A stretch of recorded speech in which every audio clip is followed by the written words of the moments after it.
What is up, all my folks? We are on to another segment. I decided to do this one outside just because sometimes it's good to get in touch with nature. As you can see by my face, it is still early in the morning, but I had to get this Monday message out to you guys. So, what I want to talk about is ego versus confidence. Ego is like the evil cousin to confidence, but how do you find the balance between having enough confidence to set goals and achieve goals without being egotistical?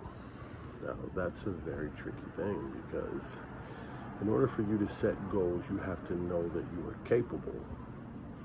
To know that you are capable means that you're acknowledging that you have some type of gifts or something that you have within yourself that you know is something that can propel you to accomplish certain tasks in life. So having that confidence, you need that in order to be victorious. Not only that, you have to be able to visualize. If you're in competition, you have to be able to visualize beating everyone else.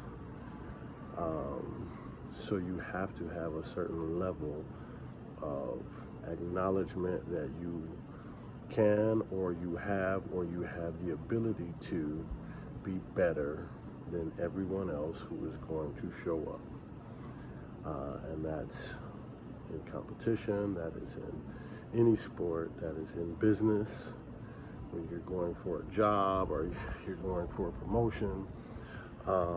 That is in relationship when it comes to knowing that you're dating and knowing that you have what it takes to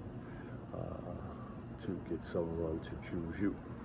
So, how do you balance out having confidence, which is attractive, versus ego? Now, the ego, we all have that as well. And that ego, I think my best way of making a distinction between ego and confidence is that ego is you believing that you are self-made and that there is nothing better than you out there. So ego will actually stunt your growth if you believe that you have attained perfection in who you are as a person or who you are in your career. Ego is the sense that I have attained the mountaintop, right?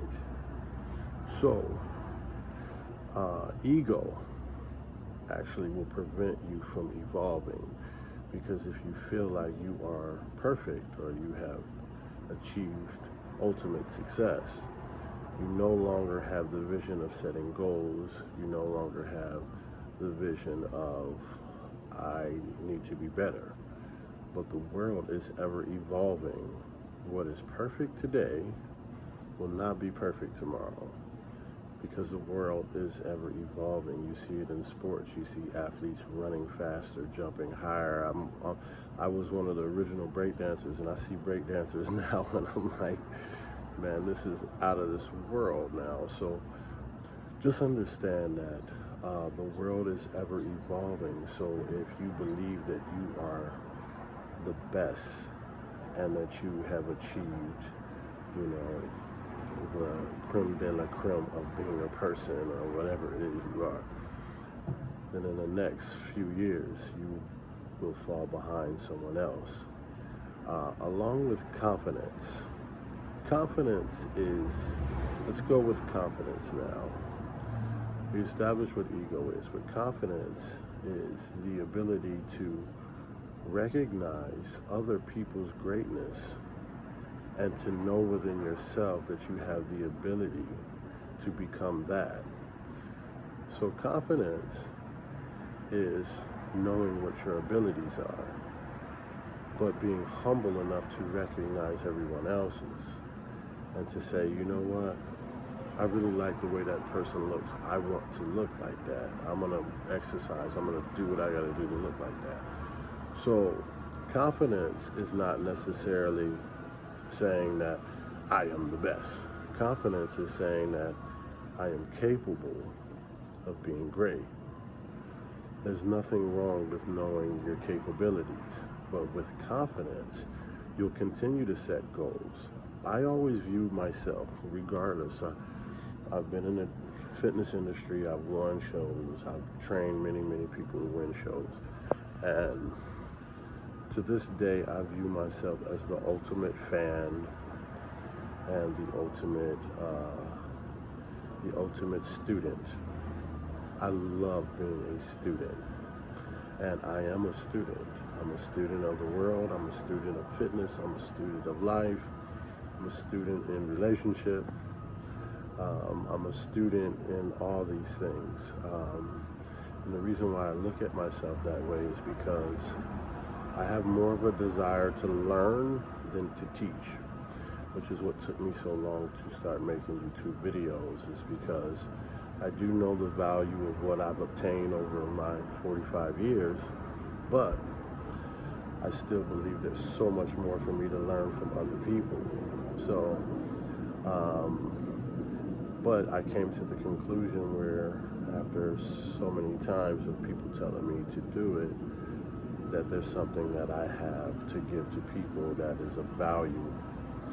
And so it would be wrong for me not to share my experiences with people and to see if they can maybe draw on that as inspiration. So I have been the victim of having an ego many times in relationship, in life, and one of my biggest goals is to really suppress ego, because ego can hurt you.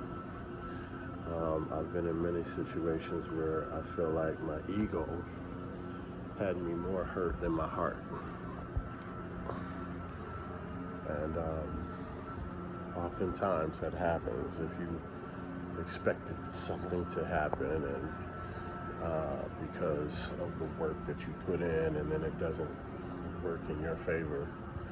Sometimes the ego is more bruised than the heart is, especially in a relationship.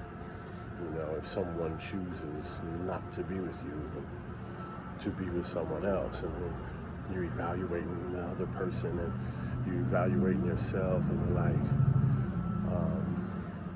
that's where your ego is coming into play. Because attraction is very much an energy thing, and not everyone is going to always be attracted to your energy.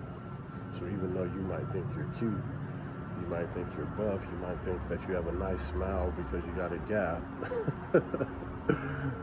no matter what you think,